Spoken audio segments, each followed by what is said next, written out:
Hello and welcome to the Reformed Rogue reading of Civilization on Trial by Arnold Toynbee. We are picking up where we last left off in Chapter 6. The Dwarfing of Europe. Before the War of 1914 to 1918, Europe enjoyed an undisputed ascendancy in the world, and the special form of civilization which had been developing in Western Europe during the past 1200 years seemed likely to prevail everywhere. The ascendancy of Europe was marked by the fact that 5 out of the 8 great powers then existing, that is to say, the British Empire, France, Germany, Austria-Hungary, and Italy, had their roots in a European soil.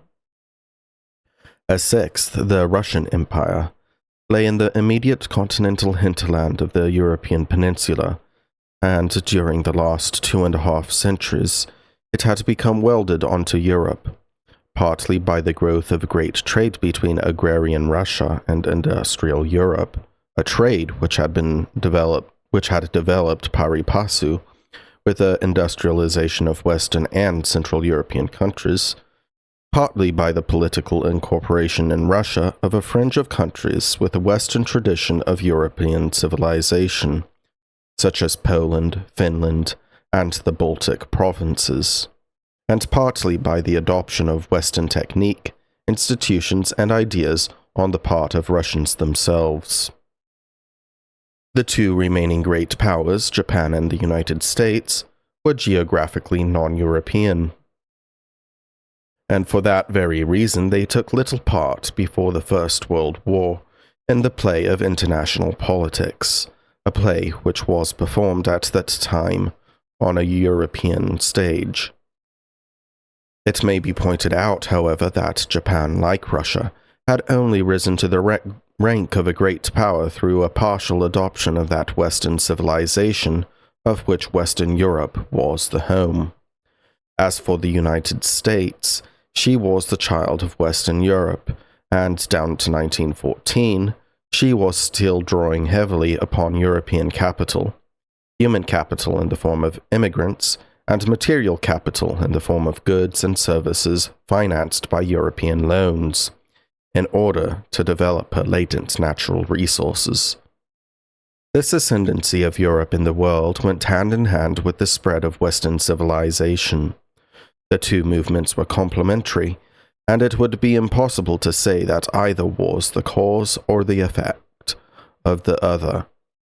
Naturally, the spread of Western civilization was facilitated by the ascendancy of Europe, because the strong and efficient are always imitated by the weak and inefficient, partly out of necessity and partly from admiration, whether this admiration is avowed or not. On the other hand, the spread of Western civilization gave those peoples among whom it was indigenous an inestimable advantage in competition with those among whom it was exotic. During the century ending in 1914, the world was conquered economically not only by a new Western industrial system,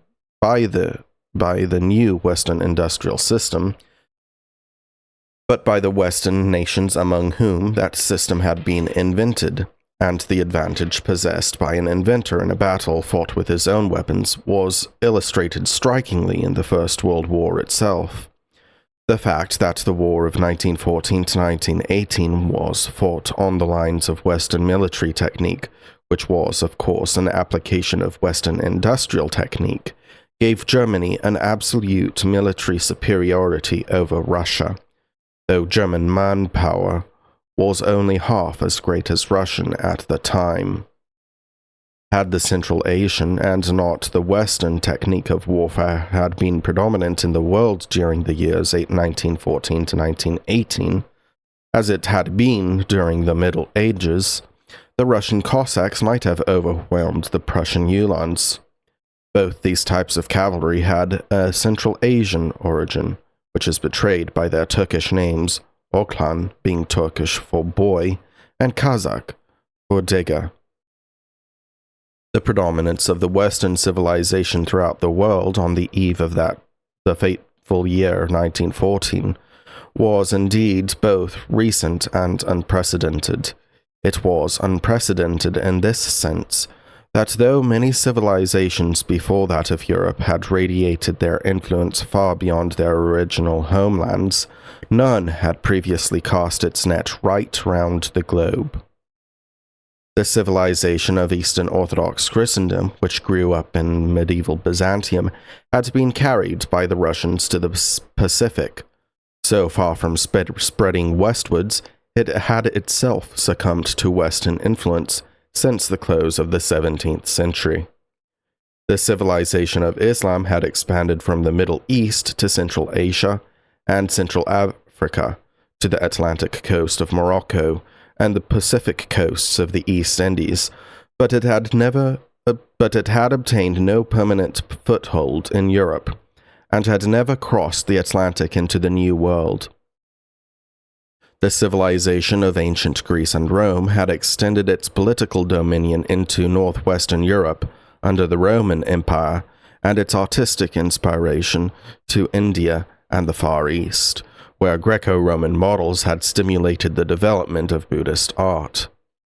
Yet the Roman and the Chinese Empire had coexisted on the face of the same planet for 2 centuries with scarcely any direct intercourse, either political or economic. Indeed, so slight was the contact that each of these 2 societies saw the other through a glass darkly, as a half-mythical fairyland.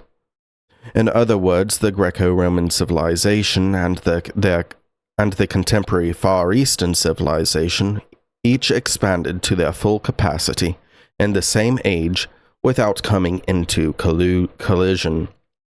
It was the same with the other ancient civilizations. Ancient India radiated her religion, her art, her commerce, and her colonists into the Far East and the East Indies, but never penetrated the West. The civilization of the Sumerians in the land of Shinar exerted an influence as far afield as the Indus Valley and Transcarpia and southeastern Europe. But attempts to prove that it was the parent of the early Chinese civilization on the one side, or of the Egyptian on the other, have miscarried. There is a brilliant and rather militant school of English anthropologists who maintain that all known civilizations, including those of Central America and Peru, can be traced back to an Egyptian origin. And these anthropologists point to the present worldwide extension of our Western civilization as an analogy in support of their thesis.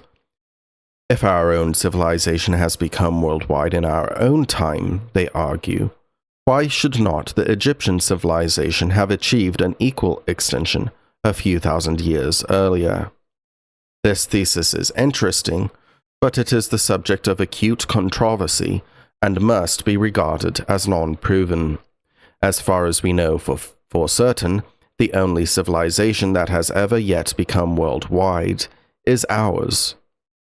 Moreover, this is a very recent event. Nowadays, we are apt to forget that Western Europe made 2 unsuccessful attempts to expand before she eventually succeeded. The first of these attempts was the medieval movement in the Mediterranean, for which the most convenient general name is the Crusades. In the Crusades, the attempt to impose the political and economic dominion of Western Europeans upon other peoples ended in a complete failure, while in the interchange of culture, the West Europeans received a greater impress from the Muslims and Byzantines than they imparted to them. The second attempt was that of the Spaniards and Portuguese in the 16th century of our era. This was more or less successful in the New World. The modern Latin American communities owe their existence to it. But elsewhere, Western civilization, as propagated by the Spaniards and Portuguese, was rejected after about a century's trial. The expulsion of the Spaniards and Portuguese from Japan and of the Portuguese from Abyssinia in the second quarter of the 17th century marked the failure of the second attempt.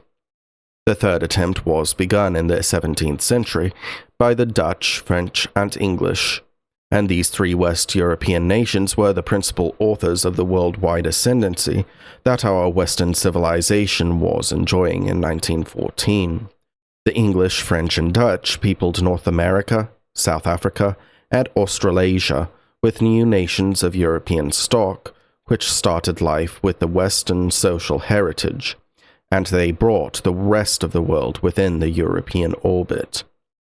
By 1914, the network of European trade and European means of communication had become worldwide. Almost the whole world had entered the postal and the telegraphic union, and European devices for mechanical locomotion, the steamship, the railway, the motor car, were rapidly penetrating everywhere. On the plane of politics, the European nations had not only colonized the New World, but had conquered India and tropical Africa. The political ascendancy of Europe, however, though outwardly even more imposing than her economic ascendancy, was really more precarious. The daughter nations overseas had already set their feet firmly on the road toward independent nationhood. The United States and the Latin American republics had long since established their independence by revolutionary wars, and the self-governing British dominions were in process of establishing theirs by peaceful evolution. In India and tropical Africa, European domination was being maintained by a handful of Europeans who lived there as pilgrims and sojourners. They had not found it possible to acclimatize themselves sufficiently to bring up their children in the tropics, and this meant that the hold of Europeans upon the tropics had not been made independent of a European base of operation. Finally, the cultural influence of the Western European civilization upon Russians, Muslims, Hindus, Chinese, Japanese, and tropical Africans was so recent a ferment that it was not yet possible to predict whether it would evaporate without permanent effect, or whether it would turn the dough sour, or whether it would successfully leaven the lump. This, then, in very rough outline, was the position of Europe in the world on the eve of the War of 1914 to 1918. She was in the enjoyment of an undisputed ascendancy, and the peculiar civilization which she had built up for herself was in the process of becoming worldwide. Yet this position, brilliant though it was not merely unprecedented and recent, it was also insecure. It was insecure chiefly because, at the time when European expansion was approaching its climax, the foundations of Western European civilization had been broken up, and the great deeps loosed by the release and emergence of two elemental forces in European social life, the forces of industrialism and democracy, which were brought into a merely temporary and unstable equilibrium by the formula of nationalism.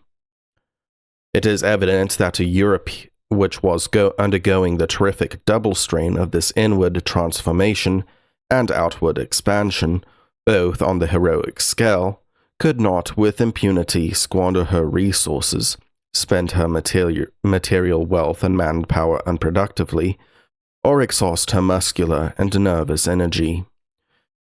If her total command of resources was considerably greater than that which any other civilization had ever enjoyed, these resources were relative to the calls upon them, and the liabilities of Europe on the eve of 1914, as well as her assets, were of an unprecedented magnitude. Europe could not afford to wage even one world war, and when we take stock of her position in the world after a Second World War and compare it with her position before 1914, we are confronted with a contrast that is staggering to the imagination.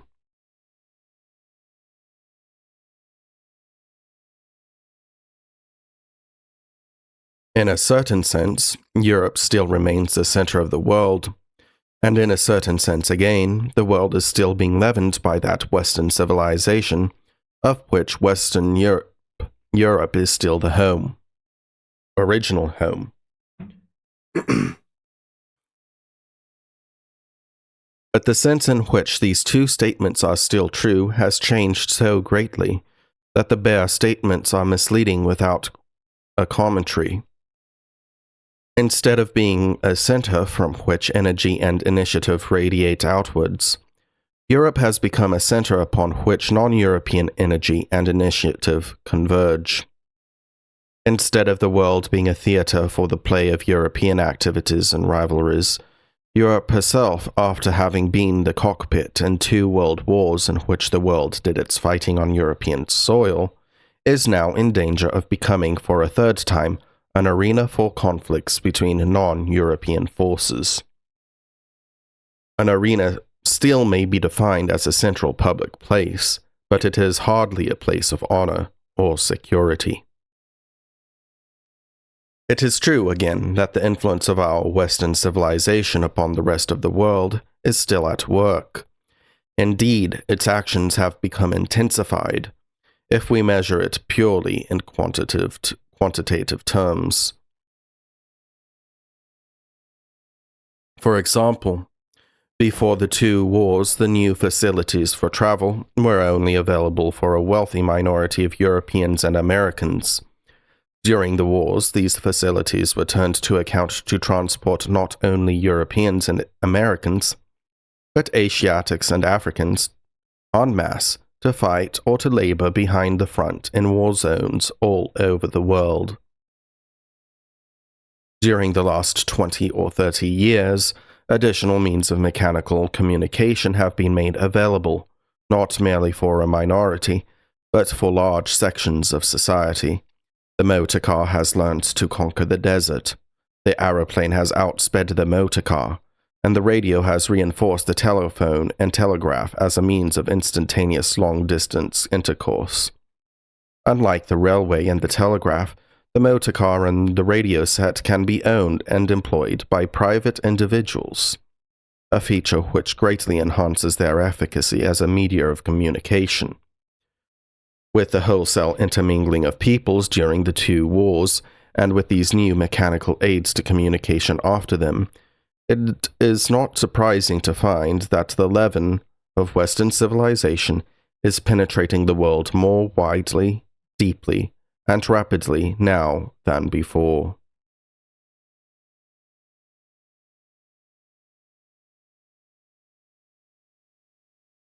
At this moment, pardon me, at this moment we see peoples like the Chinese and Turks, who within living memory seemed bound hand and foot by the Confucian and the Islamic social heritage, adopting not merely the material technique of the West, the industrial system and all its works, and not merely the externals of our culture, trifles like felt hats and cinemas, but our social and political institutions, the Western status of women, the Western method of education, the Western machinery of parliamentary representative government. In this, the Turks and Chinese are only conspicuous participants in a movement which is spreading over the whole of the Islamic world, the whole of the Hindu world, the whole of the Far East, the whole of tropical Africa, and it looks almost as though a radical westernization of the entire world were now inevitable. Insensibly, our attitude towards this extraordinary process has changed.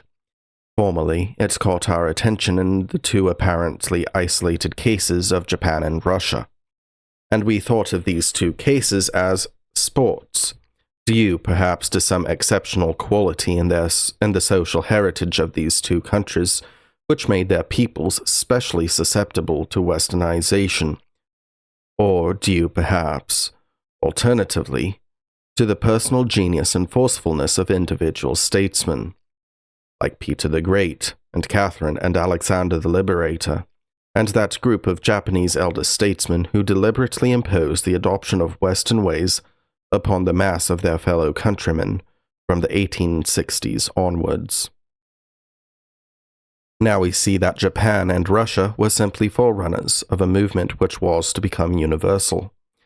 As Europeans observe this process of the westernization of the world, and watch it gathering momentum under their eyes, they may be inclined to exclaim in almost a spirit of exultation, "What does it matter if Europe really has lost her ascendancy in the world, if the whole world is becoming European? Europae si monumentum requiris circumspice." That mood of exaltation, however, if it did for a moment capture European minds, would rapidly be dispelled by doubts. The propagation of Western culture from Europe over the world may be a great thing quantitatively, but what about quality? If at this instant Europe were to be blotted out of the book of life, would the Western civilization be able to maintain its European standard in the foreign environments to which it has been transplanted? If Europe were blotted out altogether, could the Western civilization even survive?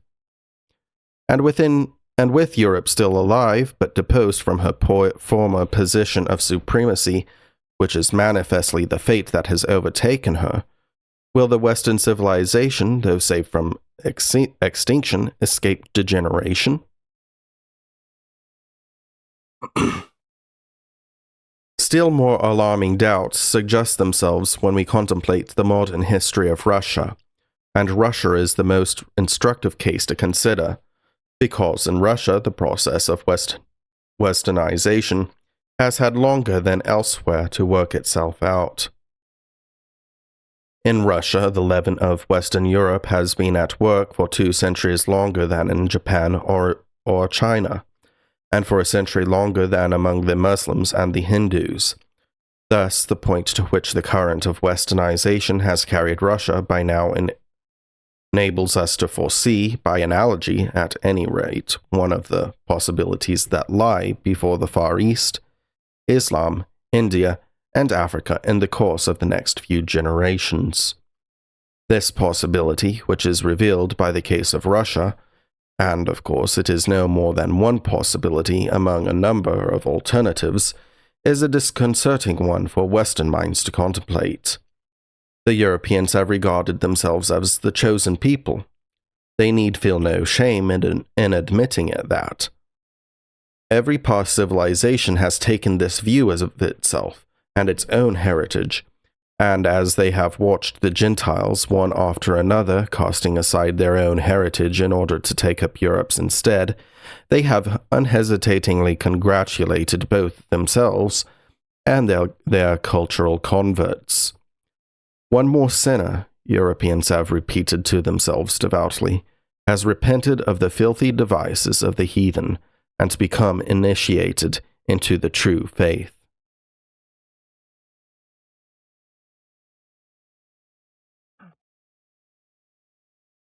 Now the first effects of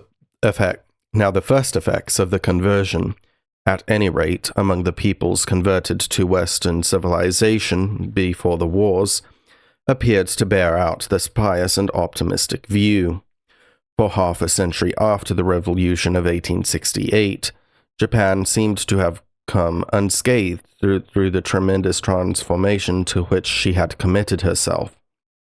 And Russia would have been pronounced by a detached observer who took stock of her in 1815, or even as lately as 1914, to have been set by Peter the Great upon the road of progress, though in her case the road might have appeared to be longer, steeper, and more toilsome than in the case of Japan.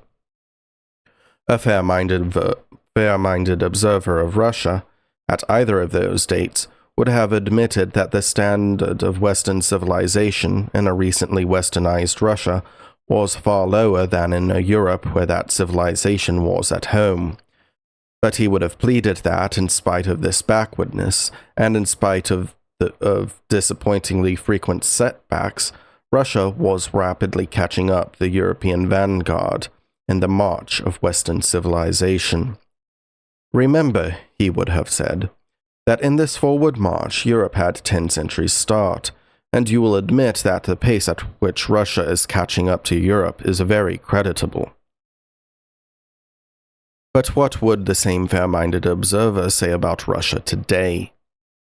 I do not propose to speculate on the moral judgment that he would pass. That is irrelevant to my subject. But whatever his judgments of value might be, I think he could hardly avoid making the two following judgments of fact. First, that the gospel according to Lenin and Stalin draws its inspiration from the West every bit as much as the gospel according to Peter and Alexander. And second, that the effect of the West upon Russia has changed over from positive to negative. The Russian prophets of the first dispensation were inspired by a set of Western ideas which attracted them towards the social heritage of our Western civilization. The Russian prophets of the second dispensation have been attracted by another set of ideas, which are also of Western origin, but which led them to regard the West as a kind of apocalyptic Babylon. We cannot comprehend the total effect of Westernization upon Russia up to date unless we see this Bolshevik reaction of the 20th century and the Petrine reaction of the 17th century in perspective, as successive and perhaps inseparable phases in a single process which the encounter between two different civilizations has set up. In this perspective, we shall come to regard the process of Westernization with less complacency, and shall find ourselves reciting the parable, "When the unclean spirit is gone out of a man, he walketh through dry places, seeking rest, and finding none, he saith, I will return into my house whence I came out. And when he cometh, he findeth it swept and garnished. Then he goeth and taketh to him 7 other spirits more wicked than himself, and they enter in, and dwell there. And the last state of that man is worse than the first." From a Western standpoint, the unclean spirit which originally possessed Russia was her Byzantine social heritage. When Peter the Great went on his pilgrimage to Europe and beheld Solomon in all his glory, there was no more spirit left in him. Byzantinism did not, indeed, go out of Russia, but it did go underground, and for 10 generations the Russian people walked through dry places, seeking rest and finding none. Unable to endure existence in a swept and garnished house, they flung their doors wide open and summoned all the spirits of the West to enter in and dwell there, and in crossing the threshold these spirits have turned into 7 devils. The moral seems to be that a social heritage will not readily bear transplantation.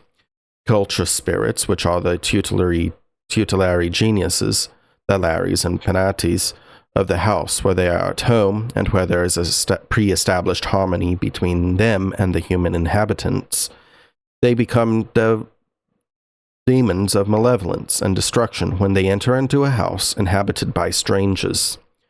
For these strangers are naturally ignorant of the subtle rites in which their new gods' souls delight. As long as the Ark of Jehovah remained in Israel among Jehovah's chosen people, it served them as their talisman.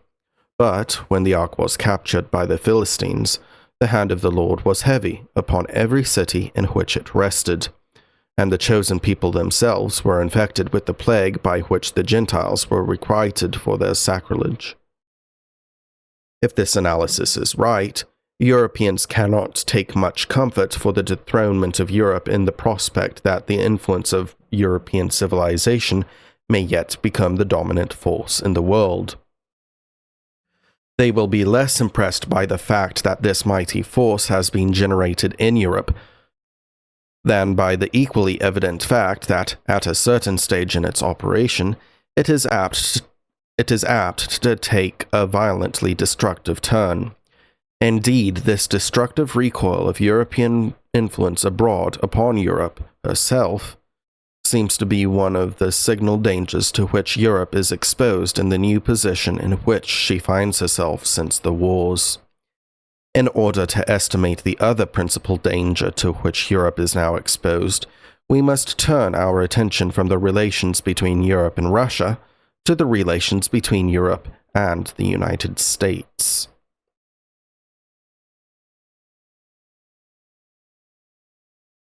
The reversal in the relations between Europe and the United States since 1914 gives the measure in which the Europe pardon me, still recovering from being ill. The reversal in the relations between Europe and the United States since 1914 gives the measure in which the world movement centering in Europe has become centripetal instead of centrifugal. The United States, as she was in 1914, was a monument of the outward radiation of European energies during the previous 3 centuries. Her population of over 100 millions had been created by the manpower of Europe, and the volume of migration across the Atlantic was expanding on a steeply ascending curve down to the very year in which the First World War broke out. Again, the development of the material resources of the vast territory of the United States, a territory comparable in area to the whole of Europe, excluding Russia, was dependent not merely upon the influx of European manpower, but on the importation of European goods and the application of European services. The positive current of economic circulation in the form of immigrants and goods and services was flowing before 1914 from Europe into the United States. The negative current in the form of remittances and payments of interest for goods and services supplied on credit was flowing from the United States to Europe. As a result of the 2 wars, the direction of the current has been dramatically reversed. The facts are so notorious, they are so constantly and so deeply impressed upon our consciousness, that I almost feel that I ought to apologize to my readers for recalling them. From the moment when the First World War broke out, the stream of European immigrants to America ceased to flow, and by the time the First War was over, the United States, who had previously not only welcomed European immigrants, but whose employers of labor and had sought them in the highways and hedges of Europe, and compelled them to come in, had learnt to feel that European immigration was not a national asset but a national danger. That it was a transaction in which the balance of the advantage was with the immigrant and not with the country which received him. This momentous change of attitude in the United States towards European immigration was promptly given practical expression in the 2 Restriction Acts of 1921 and 1924. The effect upon the economic life of Europe, or more accurately, of those European countries from which the largest contingents of immigrants to the United States had been latterly drawn, was very far-reaching. Take the classic case of Italy. In 1914, the number of Italian immigrants into the United States was 283,738.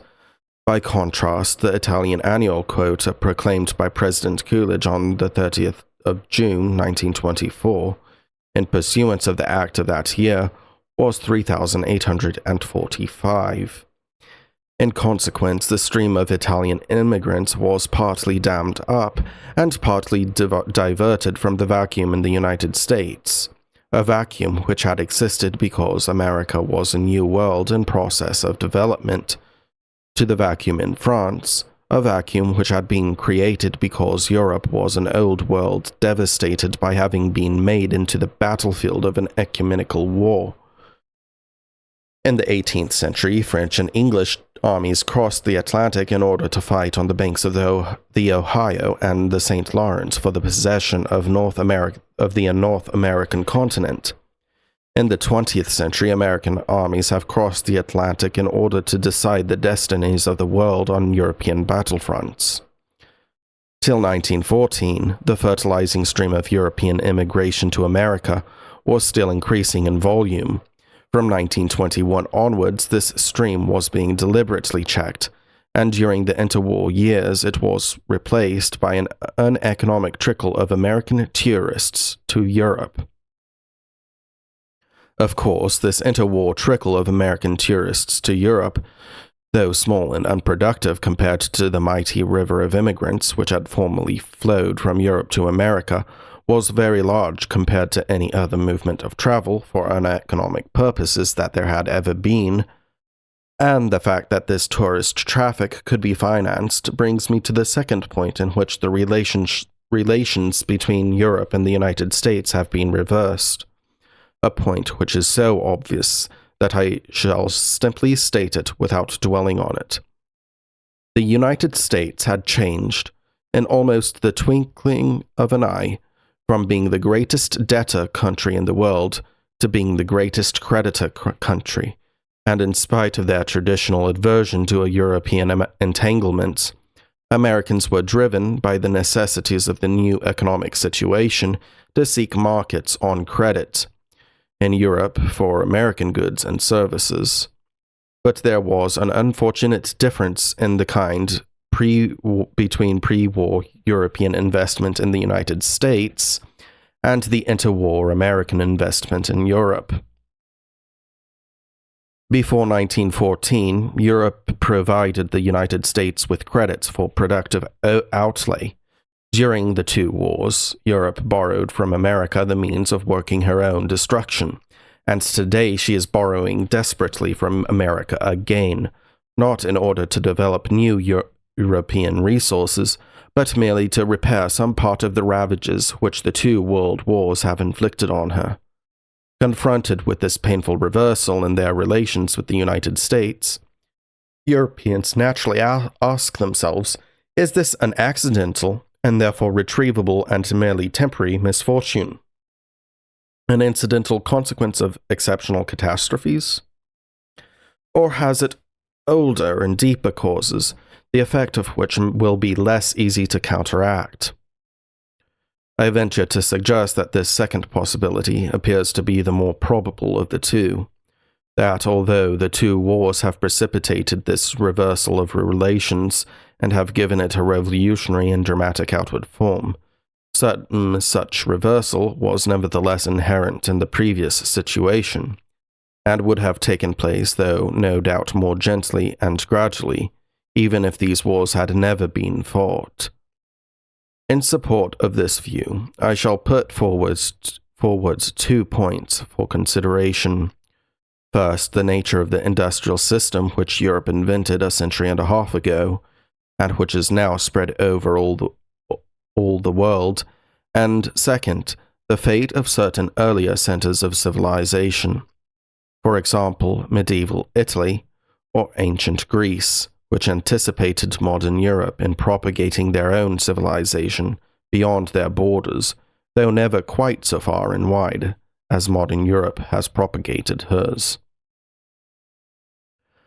First, let us consider the industrial system. It was invented in Great Britain at a time when parliamentary representative government, within the framework of a national state, had become the settled basis of English life. It immediately became apparent that a community built on the geographical scale of Great Britain, and possessing that cohesion and solidarity which the political institutions of representative government on the national scale had already given to Great Britain before the close of the 18th century, was the minimum unit of territory and population in which the industrial system could be operated with profit. The spread of industrialism from Great Britain across the European continent was, I should say, one of the main factors that produced the national unifications of Germany and Italy, two notable political consolidations of territory and population in Europe which were completed within a century of the Industrial Revolution in England. About the year 1875, it looked as though Europe would find equilibrium through being organized into a number of industrialized democratic national states, units of the caliber of Great Britain, France, and Germany and Italy, as they existed from 1871 to 1914.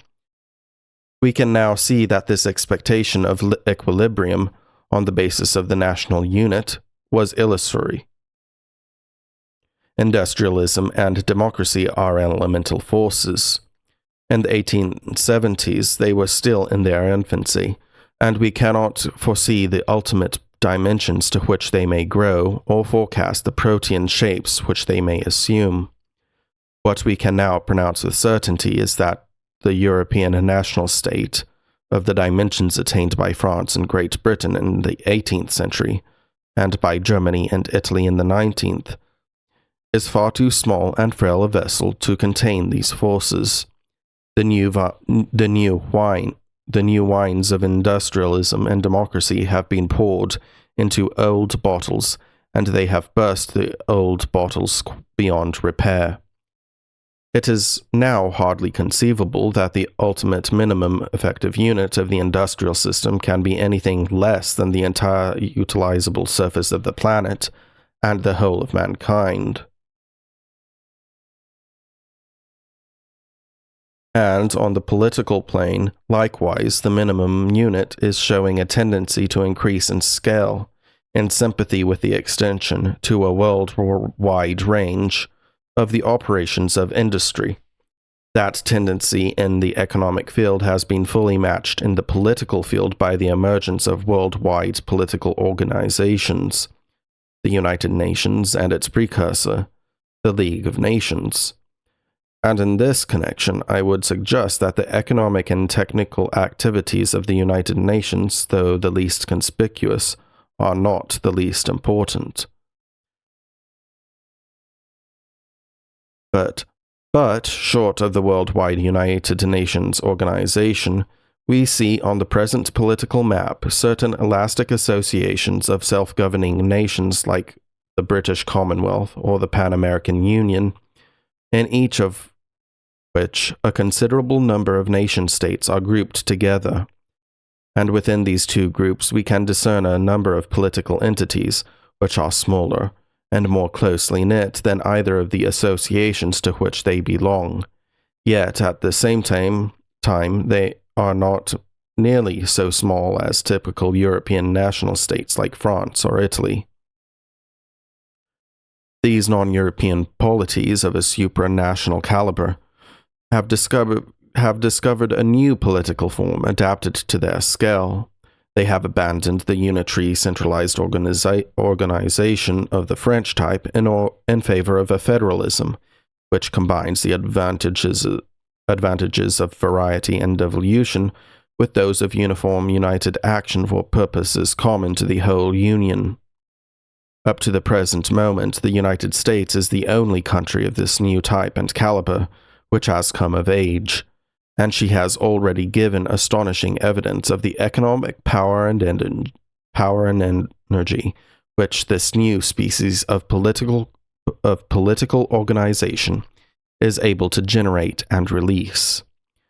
We can perceive, however, that the United States is simply the first to reach maturity among a number of adolescent states which have organized themselves or are organizing themselves on a similar federal basis and on a comparable geographical scale. Apart from the United States, most of the new non-European states of this type still lack some element essential to the full exercise of their latent strength. The Commonwealth of Australia and the Argentine Federal Republic lack population. The Union of South Africa lacks population and is also confronted with the color problem far more formidably than the United States.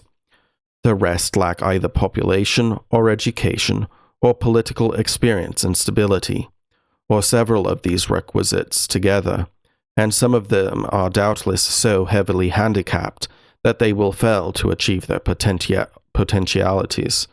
It is not yet possible to forecast the future of the United States of Brazil, the Republic of Mexico, the Chinese Republic, the nascent politics of India and Pakistan, and the destiny of the Union of Soviet Socialist Republics is inscrutable. Yet, even though some of these still adolescent federal states of the overseas type and caliber may fall by the wayside, it is extremely probable that within the next generation there will have grown to maturity outside Europe at least as many federal states of the type and caliber of the United States as there are national states in Europe of the type and caliber of Great Britain, France, and Italy. More than one of these non-European states will be comparable in order of magnitude to the whole of Europe put together. Thus, Europe as a whole is in process of being dwarfed by the overseas world, which she herself has called into existence, while the national states of Europe, singly, are being dwarfed by the federal states of this new world overseas. Faced with this situation, what future has Europe to expect? Some light on her future may be afforded by analogies from the past. After all, what Europe has achieved in the world, though possibly unprecedented in scale, is not unprecedented in character. Ancient Greece and medieval Italy both anticipated her. Each of these earlier societies was divided into a number of city-states, which were no more diminutive in proportion to their respective worlds than is a European national state in proportion to the world of today. Each of these societies created such a noble civilization and put forth such an intense and effective directed energy that in spite of its internal disunion, in spite of the passionate particularism of its city-states and their constant fratricidal struggles, ancient Greece and medieval Italy each, in its day, succeeded in establishing its political, economic, and cultural ascendancy far and wide over the surrounding Gentiles. Each of them, in its great age, set at defiance the dictum that a house divided against itself cannot stand. Yet their latter end was a tragic proof that the text is true.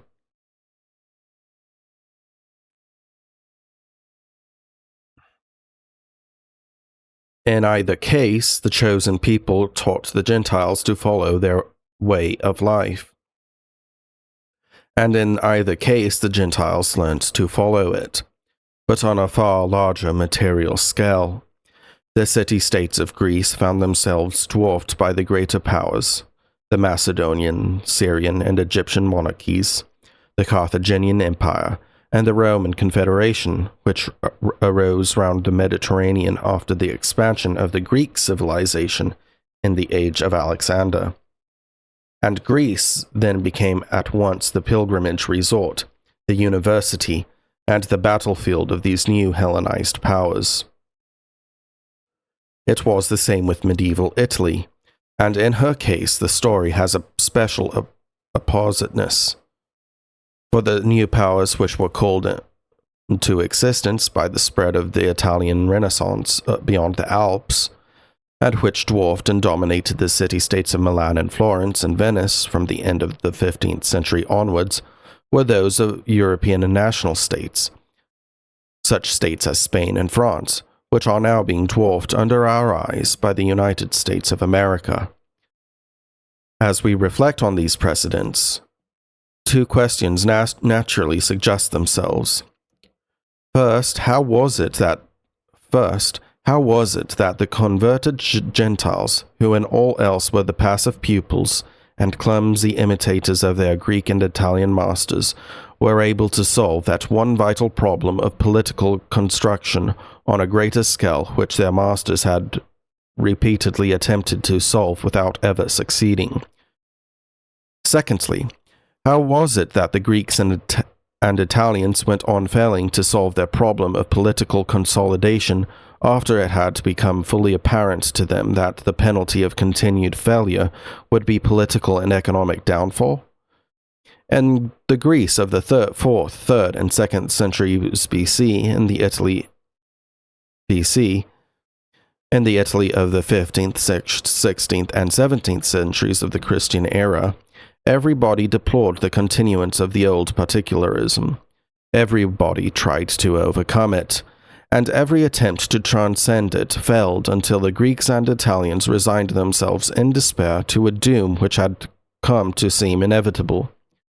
Why should peoples who were still resourceful and creative in other fields have remained ineffective in this one field, or even under the supreme incentive of self-preservation? The first question is comparatively easy to answer. The Gentiles in the outer court of the temple succeeded in building up political organizations of a larger caliber than the Greek and Italian city-states, not because they had greater political ability or political experience than the Greeks and Italians. On the contrary, they had much less, but because political construction is much easier in a new country on the fringes of a civilization than in an old country at its center. It is easier because there is less pressure, more available space, and no old buildings standing on the site to which an architect has to adjust his new designs. In the new country on the edge of the world, the political architect has a free field and no commitments. Even if he is a dull fellow, it is not difficult for him to build something more spacious and convenient than can be attempted by his highly trained and talented colleague who has to work on a cramped site in the congested heart of an ancient city, overshadowed by the monuments of the past.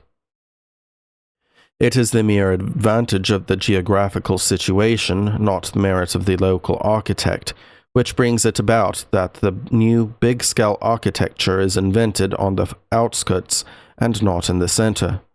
But though this is not the fault of the gifted inhabitants of the center, the consequences which it brings upon them are not on that account the less serious.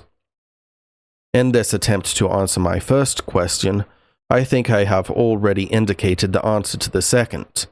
To the question, that is, why the Greeks and Italians, when their city-states were dwarfed and their independence was threatened by the construction of larger-scale states around them, still failed to throw their city-states together and consolidate them into a single political structure of the new order and magnitude. The answer seems to be that they could not escape from the toils of their own great traditions. In the great age of ancient Greece, the age in which she had created the Greek civilization, which subsequently conquered the world, an independent Athens, an independent Corinth, an independent Sparta, had been the outstanding features in the political landscape. Think away the independence of those great city-states in the great age, and all that was the greatest in that age, and permanently great in that civilization, would threat to fade out of the picture. The independence of the city-states had the same roots as the civilization itself, and this is another way of saying that it was ineradicable so long as that civilization lasted. Without an independent Athens and an independent Sparta, there could not be a Greek world. On the other hand, the new Greek city-states founded on Asiatic soil by Alexander and his successors had no cherished tradition of independence, which inhibited them from allowing themselves to be banded together with other city-states of their kind to form a federal organization on a larger scale. In times when salvation depends on innovation, the parvenu finds salvation more easily than the aristocrat. I will conclude by attempting to examine how these precedents bear upon the prospects of Europe in the new age following the 2 world wars, an age in which the dwarfing of Europe is one of the most striking new features. The Europeans of today, like the Italians of the 16th century of our era, and like the Greeks of the 3rd century BC, are well aware of their peril. They fully realize how serious it is, and they understand, at least in a general way, what it is they have to accomplish in order to ward this danger off. Ever since 1914, the Europeans have given much thought to the problem of European union, And though the publicists may have led the way, the men of action in industry, in finance, and even diplomacy have also been at work on the problem. As the point of departure, we may take Dr. Friedrich Naumann's book, Mitteleuropa, published in 1915. It was natural that the vision of a European political unit on a larger scale than the national state should have presented itself first in the center of Europe, where the pressure was greatest. And in time of war, when the normal pressure of existence was so sharply intensified for the Central Powers by a military struggle on two fronts and a naval blockade.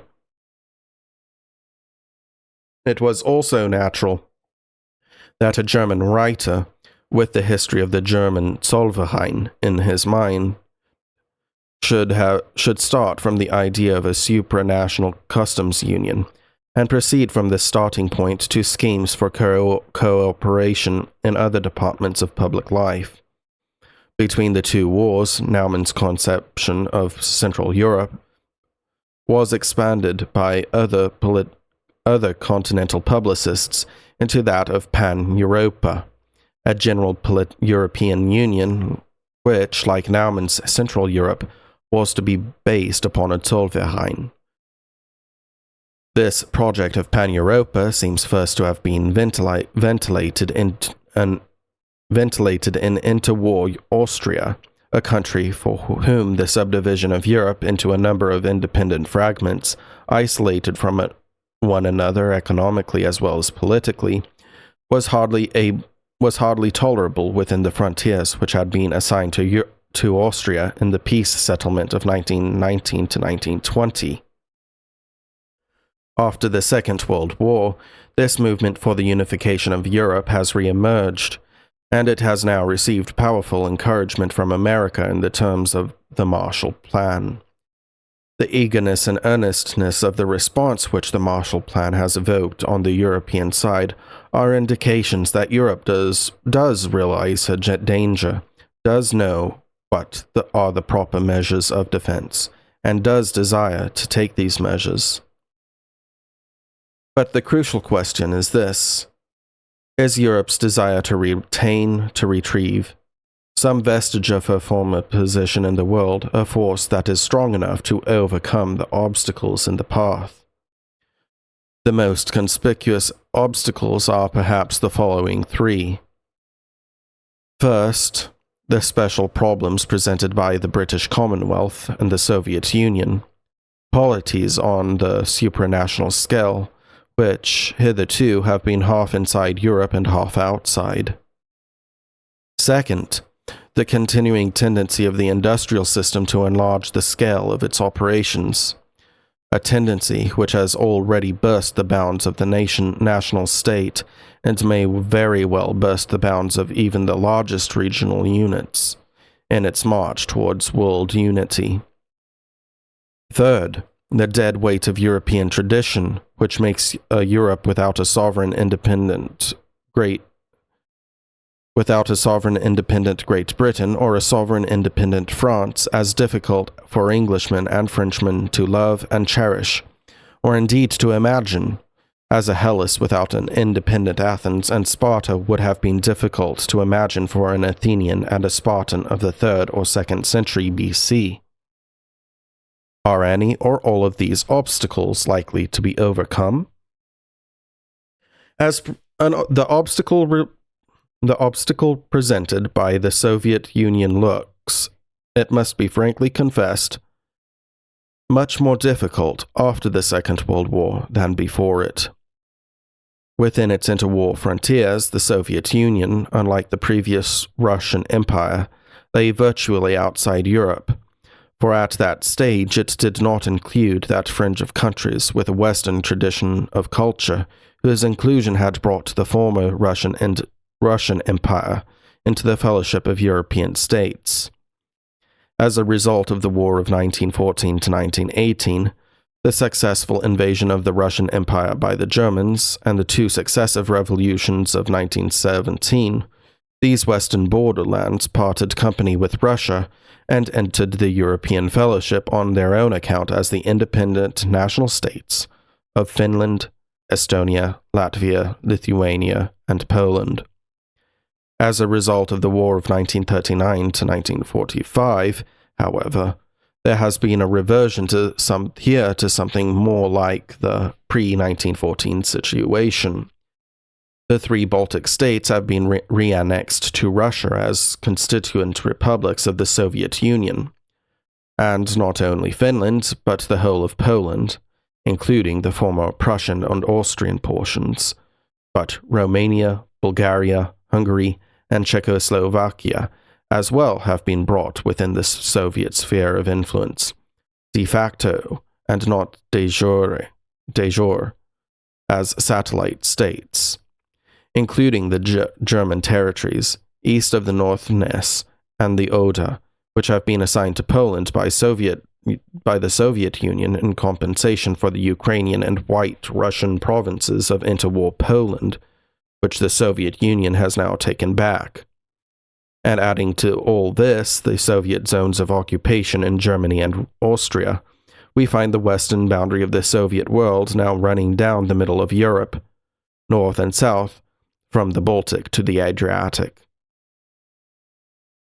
Would the Soviet government ever allow the Soviet half of post-war Europe to combine with the other half in anything like a pan-European association? We may guess that Moscow would allow this only on one condition, and that is that Europe should form her union round a Russian nucleus and under Russian hegemony. This is a condition which the West European countries would be altogether unwilling to accept, and that means that, if the Marshall Plan does lead to union in Europe, the union is likely to be limited to countries lying west of the western boundary of the Soviet sphere. If, however, the Russian obstacle to European union has grown more formidable, the British obstacle has probably become easier to surmount. Any project for European union threatens to put Great Britain in a dilemma. If a pan-European union, or even a narrower Western European Union, was successfully established by her continental European neighbours, Great Britain could hardly afford to stand outside it. Yet she could equally ill afford to enter a European Union at the cost of breaking her links with the overseas English-speaking countries, the United States, and the overseas members of the Commonwealth. This dilemma does not arise, however, when the European Union, which Great Britain is asked to join, is sponsored by the United States, and is designed as a basis for closer relations between a united Europe and America. In fact, Great Britain is relieved of embarrassment by just those intentions and assumptions of the Marshall Plan that are unpalatable to the Soviet Union. The terms of the Marshall Plan allow Great Britain to have the best of both worlds. She can enter into association with her neighbors on the European continent without endangering her relations with her existing associates overseas, and a European Union on these terms can be sure of receiving Great Britain's wholehearted support. But is union the right name for the constellation of forces that we are forecasting? Would not a partition be a more accurate word? For if Eastern Europe is to be associated with the Soviet Union under Soviet hegemony, and Western Europe with the United States under American leadership, the division of Europe between these two titanic non-European powers is the most significant feature of the new map to a European eye. Are we not really arriving at the conclusion that it is already beyond Europe's power to retrieve her position in the world by overcoming the dignity that has always been her bane? The dead weight of European tradition now weighs lighter than a feather in the scales, for Europe's will no longer decides Europe's destiny. Her future lies on the knees of the giants who now overshadow her. The Marshall Plan also throws into relief another of those obstacles to the Union of Europe that we have mentioned. The tendency of the industrial system to go on extending the scale of its operations till this scale becomes worldwide tells heavily against the prospects of a mere regional European grouping.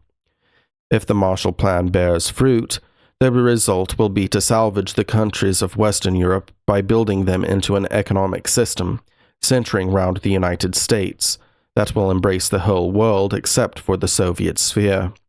For the Western European countries will bring with them their African and Asiatic possessions and dependencies, while the United States will bring with her the Latin American countries and China, and the overseas members of the British Commonwealth may be counted on, in the circumstances, to join it. In terms of this scale of economic operations, a European Union, even if it embraced the whole of Europe, would be almost as inadequate as an economic unit as a national state on the scale of France, or a city-state on the scale of medieval Venice. On the economic plane of vision, it looks as though Pan-Europa had already become an anachronism without our ever having had an opportunity of creating her.